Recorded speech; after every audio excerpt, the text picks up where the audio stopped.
Former Maine Senate candidate Graham Platner suspending his campaign following the latest allegation of assault. I just want you to think about what you would do as a regular person in a position where a much larger world, large forces were working against you personally. I'm not trying to dictate to anyone who it should be or how we get there, but I will say this: it needs to be open, transparent, and democratic. To replace Graham Platner, Maine Democrats will soon have to hold a 600-person convention. The final deadline for the state party to submit a newly selected nominee is July 27th. Host of My View, Lara Trump, joins us now. Lara, good morning to you. We obviously want to talk about next steps within the Democrat Party. But first, your reflections on Graham Platner dropping out. And it's clear from the video that he posted yesterday that he now views himself as the victim.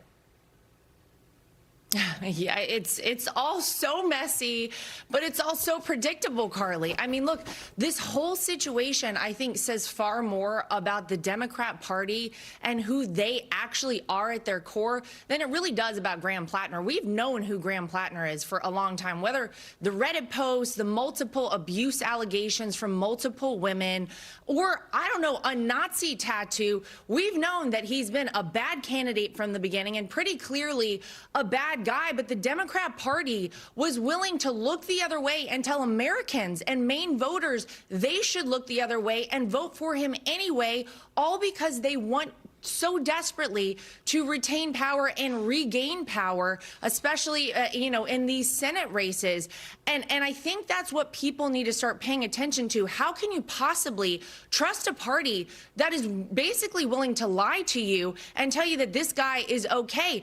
This is who they are now, and they're really in a bit of a desperate state on the Democrat side of the aisle. And whether it's that they are happy to advocate for policies that would allow illegal criminals to murder Americans because they think that will expand their voting base, or the fact that they've had now socialists who want to turn America into a communist country and destroy us, basically take over the whole party, or, the whole situation with Graham Platner and telling you that he's a great guy and a champion until, oh, wait, the polling shows that maybe he is not going to be successful.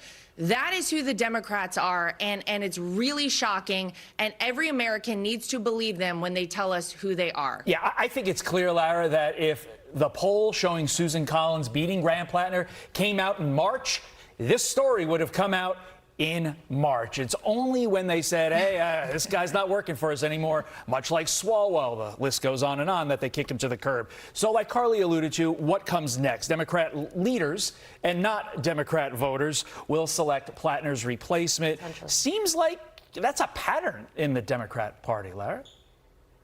Potentially. Isn't that interesting? Yes. If you go back to even, 2016, I think a lot of people would say maybe the Democrat Party has been choosing candidates versus their voters for a long time. There was a lot of momentum for Bernie Sanders over Hillary Clinton in 2016. I would argue the same thing for 2020. And yet we ended up with Joe Biden in the White House, a guy who barely knew where he was and who he was half the time. Then you go to the 2024 election. And of course, we all remember how they just plugged Kamala Harris right in, didn't give anybody a choice in anything. In much the same way, it feels like that's what's happening in Maine. It is the least democratic process possible, and yet somehow their voters have allowed this to continue. If you are tired of this in America, I've got an idea for you. Come on over to another party that is allowing the voters to make a choice. There's no doubt that nobody thought Donald Trump would be president in 2016. Most people didn't give him a chance in 2024, but the voters of this country and the voters of this party spoke up loudly and chose him overwhelmingly. This is where you actually get a choice. But you're right, Todd. It is pretty amazing to see time and time again how they continue down this path.